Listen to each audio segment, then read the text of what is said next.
So good morning to you. Today we're going to discuss a very specialized topic, Sikh pattern traction alopecia. Because of the geographical location that I'm located in, Punjab, in India, which is the primarily dominated Sikh area of India,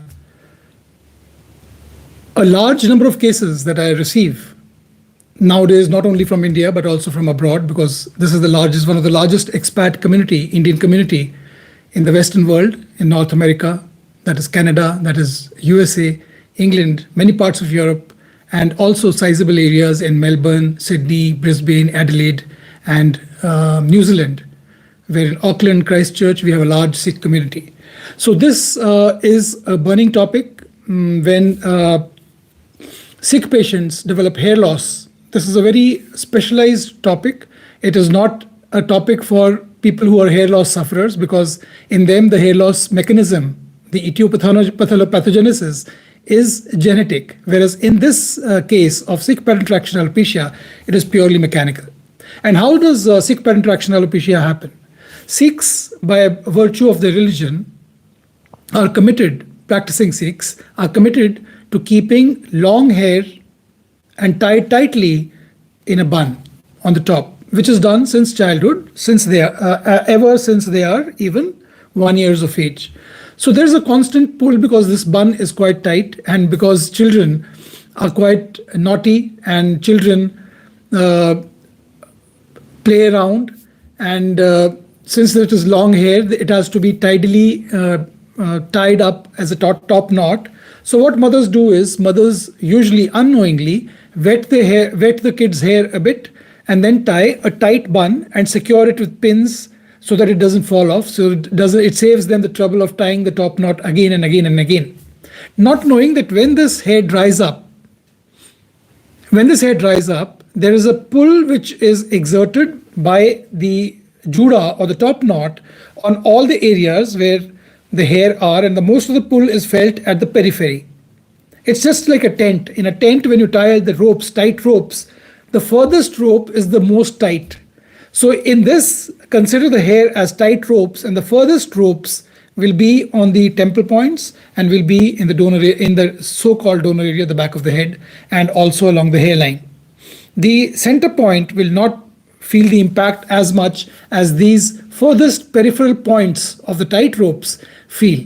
So the traction that happens is maximum in the peripheral areas, and that presents the typical look of Sikh pattern traction alopecia: a clear-cut line, a sudden transition zone in the hairline, which differentiates it from other forms of alopecia, chiefly male pattern baldness, in which it is a very gentle transformation from the bald area to the normal native hair, though they might be thinning, but it is not an abrupt transition. And also, there is a typical pattern of the temples getting off, and there we have this. There is a typical, and it's bilateral. This fringe sign at the sides, where there are hair and there are very atretic or thin hair, is a differentiating pattern. Is a differentiating feature between the Sikh pattern traction alopecia and male pattern baldness. In male pattern baldness, the pattern is typical. It does not happen only in the periphery. It happens in the mid-scalp, it happens in the crown as well. And in these cases, in most of the cases of male pattern baldness, the donor area is not affected. However, in Sikh pattern traction alopecia, in severe cases in which the top knot has been tied very tightly, and also in cases in which the back, there is a plait which has been made to hold the hair up so that the shorter hair don't fall back. So the mothers tie a plait, P-L-E-A-T. In Punjabi, it's called middi, M-I-D-D-I. So this plait is fixed along with the juda and tied together, and this further stretches the donor area. So not only the front and the temples are affected, but unfortunately, the donor area, which was supposed to be giving grafts for restoration in future, is also affected in extreme cases. Not in all cases, but in extreme cases. So this is the causation of traction alopecia. So traction alopecia is different from male pattern baldness in appearance, as I told you, and also the skin is scarred. Because of years of pull, the root has been pulled out gradually and it leaves behind a trail of scar tissue below the skin surface, which cannot be seen. And this scarring is different for different people. It is how your hair, your skin reacts to this pull. Some people have thick scar and other people have gentle scars. Some people you cannot tell because it is so supple and you cannot make out. Also, there is redness, there is inflammation when you see a patient. So if we have to treat a patient with hair transplant, all this inflammation, this redness, this obvious scarring has to subside before we can take up the patient for a hair transplant surgery. So the surgery of a hair transplant for male pattern baldness is typically done after 25, 27 years of age. However, in case of Sikh pattern traction alopecia, surgery need not be deferred for so long because there is no element. If there is no element of male pattern baldness, if there is no strong history of baldness in the family, we can take up the patients for a traction alopecia hair transplant as early as 18 years of age when they can give consent.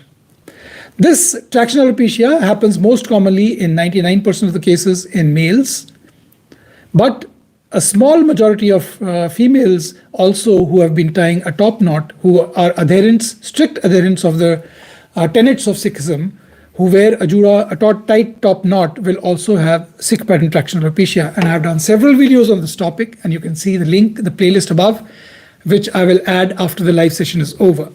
So Sikh pattern traction alopecia is a very, very specialized malady happening only in certain Sikh groups of a geographical location in Punjab. But now we get patients from all over because this is one of the largest expat community going to North America and also to Australasia, the Australasia continent. So now this brings us to certain pertinent questions which I have been compiling for the last few days. What are the early clinical signs of traction alopecia and how can they distinguish from other forms of hair loss, which we have already covered? That is male pattern baldness. The pattern is typical. It affects the crown area. It affects the mid-scalp area. It does not have a clear-cut transition. That person has not been wearing a top knot. So these are all the ways in which we can distinguish both of them. How does the method of tying hair, such as tightness of the bun or turban, contribute to the development of traction alopecia? Well, it is, if you tie a top knot, especially with hair which is wet, and secure it with tight pins and tight clasps, this unrelenting pressure is going to stretch the roots and going to pull them out from the dermis area. And this pulling out happens over a period of time, over many years, and the hair root is pulled out and there is no hair root left. Even if the hair root is left, it is so atretic, it is so small that it cannot make a viable thick terminal hair. It can make very fuzzy hair, which we are not looking at because we want combable hair which will look good, which will make the hairline look appealing.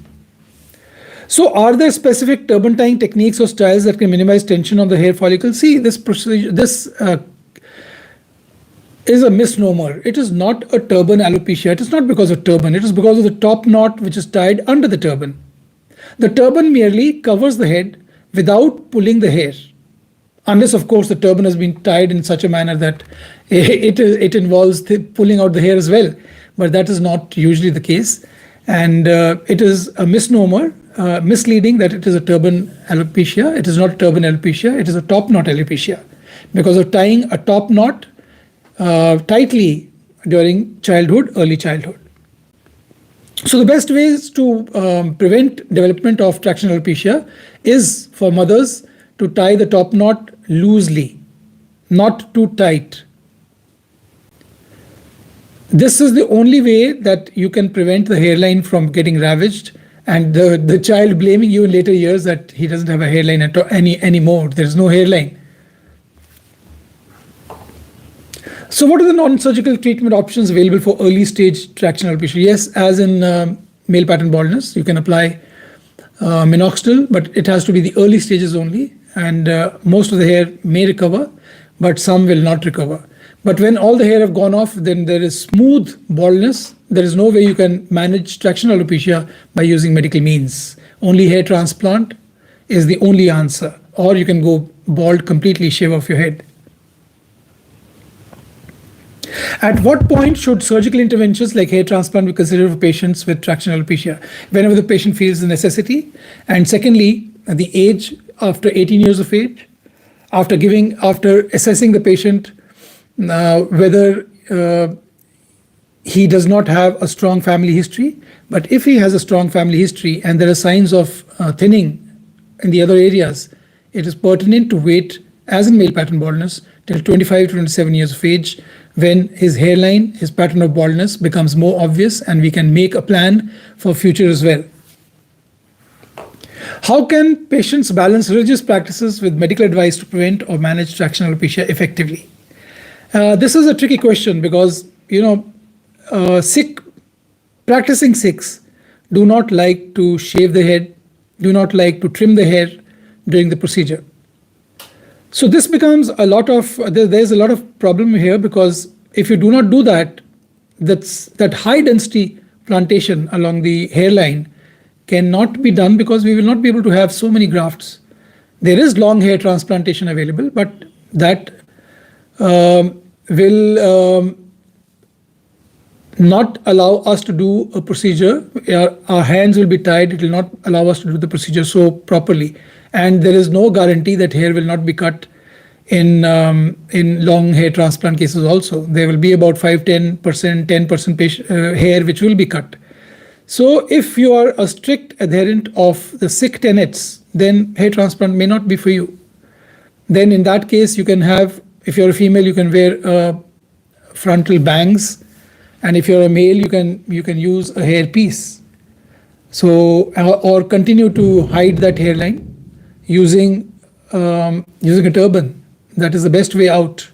Then, because it's a surgical procedure which entails trimming the hair to 1 millimeters for the best optimal outcomes. At what age can this be treated? Yes, 18. After 18, if you do not have a strong family history of baldness. Are there any advancements in research? No, there are no advancements in research. It's a purely mechanical thing. There is no genetics involved. And the advancements are only in the technique and the skill of the doctor. If a tight knot is tied again after the hair transplant, what happens? Yes, again, the process of pulling out a hair will start all over again, and the process will repeat itself. So best is to tie loosely under the turban. So this is the talk for the day, specialized topic, Sikh pattern traction alopecia, and I hope you liked it. If you have any questions which are pertinent to hair loss treatment for men and women, or hair transplant, hair loss in general, do let me know, and we can do a video sometime later. If you are seeking a personalized consultation, then please join the membership of this channel, and we can discuss matters out there. If you have had a recent hair transplant done at a clinic recently, sorry, I do not like to interfere with the treatment of the doctor. You will have to wait for about 1 year, let the results come into their full growth phase, and then we can discuss. So have a nice day. I hope you like the video. If you haven't subscribed yet, please do. Your engagement with us keeps the channel going. Have a nice day. God bless you.